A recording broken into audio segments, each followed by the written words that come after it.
여러분, 임계점이라는 단어가 있습니다. 사전적 의미로는 물질의 구조와 성질이 다른 상태로 바뀌어서 바뀔 때 온도와 압력을 말합니다. 그러니까 임계점은 물리학, 화학, 생물학, 경제학 등 다양한 분야에서 사용되는 용어인데요. 화학에서의 임계점은 화학 반응이 일어나는 데 필요한 최소 온도 그리고 압력을 말합니다. 예를 들면 철이 녹는 1538도씨 그리고 일기압. 그러니까 철이 원래 고체잖아요. 그런데 1538도의 온도를 가하고 일기압에 그 힘을 가하면 이제 고체였던 철이 액체가 되는 순간이에요. 그 순간이 바로 임계점이라는 것입니다. 생물학적 임계점은 생물의 생존에 필요한 최소 온도와 압력입니다. 예를 들어 인간이 생존 가능한 온도가 0도씨에서 40도씨입니다. 이 온도 밖에서는 인간이 생존하기 어렵다는 거죠. 그런가 하면 물의 임계점은 물이 액체에서 기체로 변화되는 100도, 100도씨가 되면 물이 액체였던 물이 기체로 변합니다. 그 타이밍을 임계점이라고 하죠. 그리고 0도가 되면 물을 얻어서 고체, 즉 얼음이 됩니다. 이처럼 온도에 따라 그 상태가 변한다는 것이 우리 모든 물질 세계에 적용됩니다. 그렇다면 우리의 말에 온도가 있다는 사실을 여러분 아십니까? 여러분, 우리가 스스로의 언어 습관을 생각해 보면 내 말은 따뜻해. 목소리도 좀 따뜻한 목소리가 있고요. 좀 차가운, 냉정한 목소리가 있습니다. 그런가 하면 말의 내용도 따뜻한 말이 있고 차가운 말이 있습니다. 그 사람의 말을 들으면 왠지 가슴이 서늘하고 얼어버리는 것 같은 그런 내용의 말이 있지요. 처음에 들려드린 예화를 다시 생각해 보면 아들이 유치원 선생님, 초등학교 선생님, 중학교 선생님의 말은 그야말로 저점, 차가운 말이었습니다. 그러나 어머니의 말은 따뜻한 말, 그리고 마음을 녹이는 그런 위로의 말이었습니다. 만약에 어머니가 선생님에게 들은 말을 아들에게 그대로 전달했다면 아들의 미래는 어떻게 되었을까요? 생각만 해도 끔찍합니다. 아마도 아들의 마음은 교사들의 부정적인 온갖 말들도 인해서 아마 얼음이 되지 않았을까요? 그리고 전혀 가능성이 없는 사람으로 성장했을 것입니다. 그러나 따뜻하고 사랑 많으신 어머니는 달랐습니다. 어머니가 들은 교사의 말은 얼음덩어리 같은 부정적인 차가운 말들이었지만 어머니는 그 말을 따뜻한 말로, 창조적인 말로 바꾸어서 아들에게 용기와 위로, 격려와 사랑의 말로 바꾸어 전달했습니다. 그리고 아들은 그 어머니의 따뜻한 위로와 격려, 생명의 언어, 창조적인 언어로 인하여 점점 용기와 자신감을 얻게 되었고 마침내 아들의 인생은 놀랍게 변했습니다. 여러분, 우리 말에는 이처럼 창조적인 힘이 있음을 깨닫게 됩니다. 그렇다면 오늘 우리의 언어 생활은 어떠해야 할까요? 오늘 본문에서 사도 바울은 누추함과 어리석은 말, 희롱의 말, 마땅치 않다. 오히려 감사하는 말을 하라고 권면합니다. 여기서 누추함이란 추잡하고 천박함을 뜻합니다. 어리석은 말이란 아무런 의미가 없는 말을 뜻합니다. 사실 말은 희롱의 말이란 상스러운 말이나 독설을 의미합니다. 그런데 말은요, 다른 사람을 위해서 하는 것 같지만 사실은 우리 안에서 나오기 때문에 내가 어떤 말을 하느냐에 따라서 내가 가장 많은 영향을 받아요. 내가 하는 말을 내가 먼저 듣습니다. 그리고 내 말을 듣는 사람에게 영향을 줍니다. 그래서 우리가 차가운 말을 계속 내뱉고 비속어들을 자꾸 반복하다 보면 가장 먼저 본인이 파괴된다고 하는 거예요. 그리고 부정적인 언어를 듣고 자란 사람의 인격에, 삶에 가능성이 열리지 않는다는 것입니다. 그러므로 우리는 될 수 있는 대로, 항상 부정적 언어를 그치고 사람을 살리는 생명의 언어를 말해야 해요. 우리 옆 사람과 인사합니다. 우리 사람을 살리는 따뜻한 말을 합시다. 따뜻한 말은 환한 미소와 함께 전해야 영향력이 있습니다. 표정이 굳어가지고 어른 채로 따뜻한 말을 하면 효과가 잘 없어요. 얼굴은 아닌데 말은 이게 좀 조화가 안 되죠. 가장 따뜻함을 담아서 옆에 계신 분에게 이렇게 이야기합니다. 제가 많이 사랑합니다. 갑자기 얼굴에 미소가 가득하고 한 번 더 합시다. 제가 많이 주의 이름으로 축복합니다. 네, 그렇게 자꾸 듣다 보면 나도 모르게 마음이 따뜻해지고 환해진다는 거예요. 부정적인 말로는 행동을 바꿀 수도 없고 부정적인 말의 대표가 뭐냐면 잔소리예요. 잔소리. 여러분, 잔소리로 사람이 바뀐다 안 바뀐다? 어떻게 하세요? 우리는 사람 바뀌라고 잔소리 부지런히 하거든요. 열심히 해요. 많이 해요. 많이 하면 많이 바뀐다고 생각하고. 근데 잔소리로는 절대로 사람이 바뀌지 않습니다. 또 부정적인 언어로 살아날 사람도 없습니다. 사실 우리는 보통 나는 틀린 말은 안 해. 난 사실대로 말해. 그러면서 부정적인 언어를 쏟아내죠. 그런데 그 말로 사람이 안 바뀌고 마음도 어두워진다고 하는 거예요. 뿐만 아니라 이런 말을 하나님도 기뻐하시지 않는다는 거예요. 우리 에베소서 5장 3절 말씀 한번 같이 읽어봐요. 시작. 음행과 온갖 더러운 것과 탐욕은 너희 중에서 그 이름조차도 부르지 말라. 이는 성도에게 마땅한 바 아니라. 아멘. 이름도 부르지 말래요. 우리 입에 담지도 말라는 거예요. 여러분, 우리 사람을 살리는 말을 합시다. 생명의 언어를 사용합시다. 우리는 모두 하나님께 속한 자들입니다. 부정적인 말, 악한 말들은 어둠에 속한 말들이에요. 그래서 우리하고는 어울리지 않아요. 적당하지 않아요. 에베소서 5장 8절 말씀 읽어요. 시작. 너희가 전에는 어둠이더니 이제는 주 안에서 빛이라. 빛의 자녀들처럼 행하라. 아멘. 우리가 이제는 빛의 자녀예요. 어둠에 속하지 않았어요. 그래서 우리 언어 생활도 빛의 자녀들처럼 따뜻해야 된다. 사람을 살리는 말을 이어야 된다고 가르칩니다. 성경은 우리의 언어 생활이 어떠해야 될지 수없이 말씀하고 있습니다. 왜요? 말의 힘이 너무 크기 때문이에요. 잠언 18장 21절에 보면 이렇게 말씀하고 있습니다. 시작. 죽고 사는 것이 혀의 힘에 달렸나니 혀를 쓰기 좋아하는 자는 이 혀의 열매를 먹으리라. 아멘. 죽고 사는 것이 어디에 있다고요? 혀 이 짧은 혀에 죽고 사는 게 달려있대요. 그러니까 죽이기도 하고 살리기도 할 수 있다는 거예요. 솔로몬의 지혜의 교훈입니다. 실제로 성경에서 독한 말을 함부로 쏟아낸 사람들의 결과가 어떠한지, 선한 말을, 축복의 말을 쏟아낸 사람들의 결과가 어떠한지 수없이 많이 있습니다. 그런데 오늘 한 예를 여러분들과 함께 나누면서 은혜 나누려고 해요. 따뜻한 말로 본인도 살고 다른 사람도 살린 사람들의 이야기, 오늘 다윗의 아내가 되었던 아비가일의 이야기를 한번 같이 나누겠습니다. 본래 아비가일의 남편은 나발이었습니다. 그가 마침 양털을 깎는 잔칫날에 피난 중이던 다윗이 그에게 양식을 얻기 위해 소년을 보냈습니다. 옛날에 우리나라에 초상이 나거나 결혼을 하면 몇 날 며칠 온 동네가 다 잔치였어요. 누구나 와서 먹고 거지들도 몇 날 며칠 먹어도 문제 없었습니다.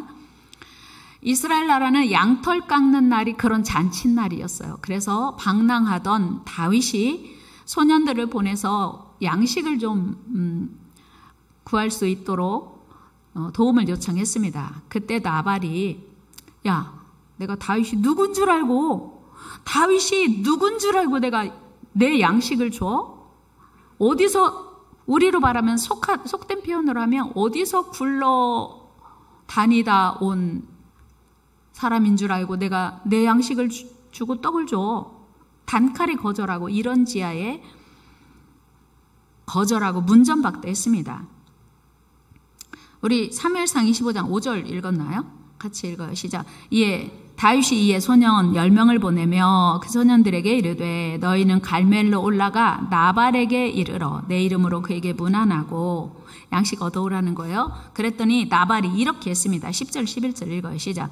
나발이 다윗의 사환들에게 대답하여 이르되 다윗은 누구며 이 세 아들은 누구냐? 요즘에 각기 주인에게서 억지로 떠나는 종이 많도다. 내가 어찌 내 떡과 물과 내 양털 깎는 자를 위하여 잡은 고기를 가져다가 어디서 왔는지도 알지 못하는 자들에게 주겠느냐 한지라. 아멘. 나발이요 아주 이런 지하에 거절하고 독서를 퍼 부었습니다. 그 얘기를 들은 다윗이 아주 그냥 대노하면서 나발뿐만 아니라 그의 가문의 남자를 한 사람도 남기지 않겠다고 결정을 해요. 22절 한번 같이 읽어봐요. 시작. 내가 그에게 속한 모든 남자 가운데 한 사람이라도 아침까지 남겨두면 하나님은 다윗에게 그 집안의 가문의 남자가 다 죽을 순간이에요. 그런데 이 이야기를 전해 들은 나발의 아내 아비가일이 순간에 지혜를 짜내는데 어마어마한 양식을 준비합니다. 그리고 다윗에게 찾아가요. 우리 22절 말씀 한번 같이 읽겠습니다. 시작. 아비가일이 급히 떡 200덩이와 포도주 2가죽 부대와 잡아서 요리한 양 5마리와 볶은 곡식 5새와 건포도 100송이와 무화과 뭉치 200개를 가져다가 나귀들에게 싣고 아멘. 어마어마한 양식을 준비해서 아주 다윗이 요구한 것보다 훨씬 더 많은 음식을 준비해서 다윗에게 가요. 여러분, 우리가 때로 다른 사람의 마음을 얻는데 선물이 중요한 역할을 해요. 어마어마한 선물을 다윗에게 가지고 가서 다윗 앞에 엎드려 땅에 절합니다. 그리고 다윗에게 사죄하고 나발을 신경 쓰지 말라고 이렇게 말해요. 25절 말씀 같이 읽어요. 시작. 원하옵나니 내 주는 이 불량한 사람 나발을 개의치 마옵소서. 그의 이름이 그에게 적당하니 그의 이름이 나발이라. 그는 미련한 자니이다. 여종은 내 주께서 보내신 소년들을 보지 못하였나이다. 아멘. 다윗이요, 우리 남편이 미련한 사람이에요. 나발이라는 말이 우리말로 어감도 참 안 좋아요. 나발이요. 그 이름이 나발이요. 그 이름이 나발이니 미련한 사람이니 그에게서 무슨 지혜가 있겠습니까? 제가 알았다라면 좀 더 잘 대접했을 텐데 죄송합니다 하면서 막 엎드려서 엄청나게 다윗에게 말하기를 그가 이름이 나발인데 무슨 지혜가 있겠습니까? 용서하옵소서. 엄청나게 남편을 남편의 죄를 사죄하고 오히려 다윗을 위로합니다. 그리고 오래 쫓기며 방랑자의 삶을 살았던 다윗에게 축복합니다. 29절 말씀 같이 읽어요. 시작. 사람이 일어나서 내 주를 쫓아 내 주의 생명을 찾을지라도 내 주의 생명은 내 주의 하나님 여호와와 함께 생명싸개 속에 쌓였을 것이요 내 주의 원수들의 생명은 물매로 던지듯 여호와께서 그것을 던지시리이다. 아멘. 와, 다윗이요, 오랜 방랑의 시간이 지나면서 마음도 힘들고 어려운데 나발의 양을 치는 소년들이 양을 칠 때 도와줬고 맹수들이 또 적들이 나발의 양을 훔쳐가지 못하도록 도와준 것을 아비가일이 알았어요. 그래서 아비가일이 말합니다. 나발은 신경 쓰지 마시고 지금 도망자의 삶을 사는 다윗을 하나님이 생명싸개로 지켜주실 것을 믿습니다. 내가 하나님 분명히 지켜주실 것입니다. 위로하면서 힘내세요. 그리고 다윗을 해치는 원수들은 하나님이 다 해결하실 것입니다. 다윗이 가장 듣고 싶은 얘기를 아비가일이 하는 거예요. 여러분, 와, 이건요 아부하는 게 아니라 하나님의 뜻을 정확히 알고 있는 아비가일의 지혜예요. 이런 지혜가 저와 여러분들에게 임하기를 축복합니다. 오랜만에 아비가일의 따뜻한 위로와 축복의 말을 들은 다윗은요 얼었던 마음이 눈 녹듯이 녹아요. 그리고 그를 보내신 하나님을 찬양합니다. 우리 32절 33절 읽어요. 시작. 다윗이 아비가일에게 이르되 오늘 너를 보내어 나를 영접하게 하신 이스라엘의 하나님 여호와를 찬송할지로다. 또 네 지혜를 칭찬할지며 또 네게 복이 있을지로다. 오늘 내가 피를 흘릴 것과 친히 복수하는 것을 네가 막았느니라. 아멘. 이 따뜻한 위로가 모든 다윗의 복수에 활활 타오르는 마음을 잠재웠을 뿐 아니라 너무 다윗을 기쁘고 행복하게 만들었어요. 말 잘해야 되는 이유예요. 옆 사람에게 인사해. 우리 말 잘합시다. 생명의 언어를 사용합시다. 축복의 말을 합시다. 그런데 놀라운 것은요, 다윗이 나발을 죽이려고 했잖아요. 그런데 나발이 죽인 게 아니고 부정적인 말을 쏟아낸 나발을 하나님이 기뻐하시지 않아서 하나님이 친히 해치우시는 거예요. 38절 말씀 같이 읽어 시작. 한 열흘 후에 여호와께서 나발을 치심에 그가 죽으니라. 하나님이 나발을 해치우시는 거예요. 부정적인 말, 그리고 무시하고 업신여기고 함부로 말한 나발을 하나님이 해결하세요. 여러분 놀랍지 않습니까? 우리가 다른 사람이 마음에 안 들어도요, 축복해야 할 이유예요. 그 외에 지혜로운 아비가일은 그 가문의 모든 남자를 살릴 뿐만 아니라 더 나아가 자신은 영광스럽게 다윗의 아내가 돼요. 야, 말 잘하면 자다가 떡 얻어먹는 게 아니라 왕의 아내가 되는 거예요. 이 얼마나 놀라운 반전입니까? 여러분, 우리 언어가 죽을 사람도 살리는 생명의 언어, 창조적인 언어가 되어야 할 이유입니다. 여러분, 우리 모두 생명의 언어를 사용합시다. 여러분의 생명의 언어로 사람을 세우고 살리게 될 것입니다. 또한 생명의 언어는 하나님이 기뻐하시고 하나님이 책임지시고 하나님이 축복하십니다. 그렇다면 생명의 언어는 어떤 것들이 있을까요? 의기소침한 남편을 위한 아내의 생명의 언어. 아내들만 다 같이 나는 당신을 믿어요. 아내들이 이렇게 없어요? 다 같이 나는 당신을 믿습니다. 나는 당신의 능력을 믿습니다. 자신이 없네요. 좀 더 크게 하면 좋을 텐데 연습을 미리 해야 집에 가서 나오지 않겠어요? 남편이 위축되고 좌절하고 있을 때 난 당신을 믿습니다. 잘 될 거예요. 이런 말을 아내가 해야 돼요. 옆집 아줌마가 하면 소용없어요. 아내가 할 때 남편이 힘을 얻는다는 거예요. 아내의 따뜻한 이 한마디 말이 시리에 빠진 남편을 다시 일어서게 합니다. 그런가 하면 사랑하는 자녀가 위축되었을 때 엄마들 같이 합니다. 넌 할 수 있어. 아빠들 합니다. 네가 아빠의 자녀라서 행복해. 와, 멋집니다. 감사합니다. 그리고 우리 믿음의 부모들만 할 수 있는 귀한 말은 엄마가 아빠가 널 위해 기도하고 있어. 엄마가 기도할게. 아빠가 기도할게. 다 같이 널 위해 기도할게. 내가 기도하고 있어. 얼마나 든든하고 기쁠까요? 자녀들이 두려울 때, 염려될 때 내가 기도하고 있어. 이 말이 자녀들에게 그렇게 기쁨이 된다고 하는 거예요. 그렇다면 이웃에게는 어떤 말을 할 때 호감이 줄 수 있는 말이 될까요? 이런 거예요. 같이 한번 해볼까요? 당신과 함께 있으면 기분이 좋아져요. 네. 이웃 사람에게 당신과 함께 있으면 기분이 좋아져. 뭐 여행 같이 할 때도 당신과 함께 하니 기분이 참 좋습니다.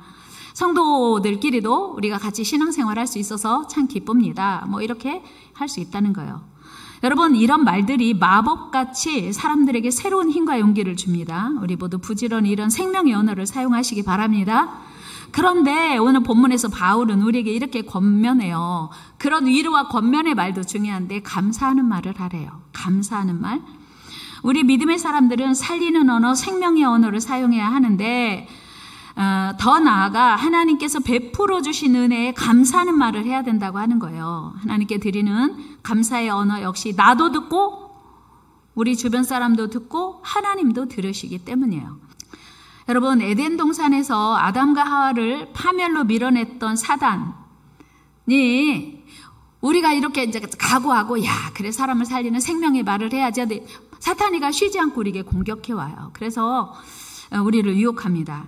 아담과 하와를 파멸로 밀어냈던 아담과 사탄이 우리에게 오늘도 유혹해요. 속지 맙시다. 속지 맙시다. 에베소서 5장 6절에서 바울은 사단의 유혹에 대해서 고발하고 있어요. 같이 읽어요. 시작. 누구든지 헛된 말로 너희를 속이지 못하게 하라. 이로 말미암아 하나님의 진노가 불순종의 아들들에게 임하나니. 아멘. 헛된 말, 차가운 말, 부정적인 말로 마귀가 우리를 하도록 속이는데 이 말이 하나님이 기뻐하시지 않는다는 거예요. 마귀가 우리를 속이는 것이기 때문이라는 거예요. 그래서 우리는 그 어떤 상황에서도 능히 이기하시는 하나님을 기억하고 생명의 언어, 따뜻한 언어, 긍정적인 언어, 창조적인 언어를 사용해야 된다는 거예요. 우리 삶의 기준은 하나님의 기쁨이기 때문이에요. 에베소서 5장 10절, 11절 읽어요. 시작. 주를 기쁘시게 할 것이 무엇인가 시험하여 보라. 너희는 열매 없는 어둠의 일에 참여하지 말고 도리어 책망하라. 아멘. 우리의 삶의 기준은 어떻게 하면 하나님을 기쁘시게 할까거든요. 그래서 하나님이 기뻐하시는 생명의 언어, 따뜻한 언어, 창조적인 언어를 사용하라는 거예요. 20절도 보면 같이 읽어요. 범사에 우리 주 예수 그리스도의 이름으로 항상 아버지 하나님께 감사하며. 그래서 우리는 마귀의 유혹을 이겨야 돼요. 못한다, 안 된다, 힘들다, 가능성 없다, 소용없다, 끝났다. 이런 얘기가 나오려고 하잖아요. 다 끝났어, 필요 없어. 뭐 애들 잘 쓰는 뭐 왕짜증 뭐 이런 말 막 나오려고 하면요. 스톱. 하나님이 기뻐하시지 않는 말인 걸 알고 우리는 스톱해야 돼요. 이런 말을 끊임없이 내뱉는 자들은 그런 삶을 살게 되기 때문이에요. 여러분, 여호수아와 갈렙이 가나안 땅을 정탐했습니다. 그들과 함께 10명의 정탐꾼들이 같이 가나안을 다녀왔습니다. 그런데 그들의 언어는 확연하게 구분이 됐어요. 여호수아와 갈렙은 할 수 있어. 하나님이 우리에게 허락하셨으니 갈 수 있어였어요. 그런데 나머지 10명의 보고는 무엇이었습니까? 안 돼, 못 가. 거기에 엄청 큰 사람들이 살던데 우리는 그들 보기에 메뚜기 같았어. 민수기 13장 33절 읽어요. 시작. 거기서 네피림 후손인 아낙 자손의 거인들을 보았나니 우리는 스스로 보기에도 메뚜기 같으니 그들이 보기에도 그와 같았을 것이니라. 아멘. 여러분, 우리 하나님이 보냈어요. 그런데 현상만 보고 우리는 메뚜기 같던데 그들은 엄청 커. 못 가. 불가능이야. 이렇게 말했어요. 어떻게 되었어요? 못 간다고, 안 된다고, 힘들다고, 어렵다고 보고한 부정적인 보고한 10사람으로 인해서 이스라엘 백성들은 모두 다 용기를 잃고 소망을 잃었죠. 그리고 패배감으로 절망했습니다. 민수기 14장 1절입니다. 같이 읽어요. 온 회중이 소리를 높여 부르짖으며 백성이 밤새도록 통곡하였더라. 아멘. 여기까지 왔는데 못 간다고? 우리가 어떻게 출애굽했는데 못 가? 막 절망하면서 통곡한 거예요. 어떻게 되었어요? 그들은 말만 다르게 했을 뿐인데 그들은 다 못 들어갔어요. 다 죽었어요. 광야에서 다 죽었어요. 그런데 말만 다르게 한 여호수아 갈렙은 들어갔어요. 성경에서 확인할 수 있습니다. 우리 민수기 14장 같이 읽어요. 시작. 너희 시체가 이 광야에서 엎드러질 것이라. 너희 중에서 20세 이상으로서 계수된 자 곧 나를 원망한 자 전부가 여분네 아들 갈렙과 눈의 아들 여호수아 외에는 내가 맹세하여 너희에게 살게 하리란 땅에 결단코 들어가지 못하리라. 말만 다르게 했는데 못 들어갔어요. 광야에서 다 죽었어요. 말만 다르게 했는데 말 잘해야 되는 이유예요. 옆 사람이 우리 인사해. 말을 잘합시다. 믿음의 말을 합시다. 아멘. 여러분, 내가 생명의 언어를 사용하는 것은 하나님의 창조사에게 동참하는 거예요. 왜요? 하나님은 민수기 14장 24절 28절 보니까 너희 말이 내 귀에 들린 대로 내가 시행한대요. 그러니까 우리가 긍정적인 말, 창조적인 말을 계속하면 하나님의 창조 역사에 동참하는 것이 되는 거예요. 사람을 살리는 말을 합시다. 우리가 말은 하는데 책임은 하나님이 지셔요. 같이 해봐요. 말은 우리가 하고 하나님이 책임지십니다. 할렐루야. 중요한 얘기예요. 자, 할 수 있습니다.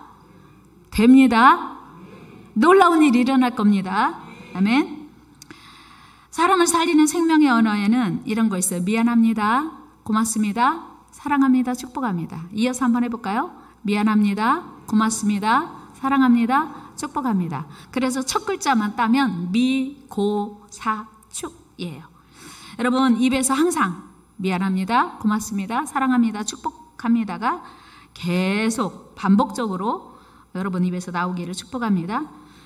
내가 이 말을 계속 할 때 내가 살고 내 가족이 살고 내가 속한 공동체가 살고 내 이웃이 살게 되는 겁니다. 나아가서 더 많은 영을 살리는 복된 저와 여러분 되기를 축복합니다.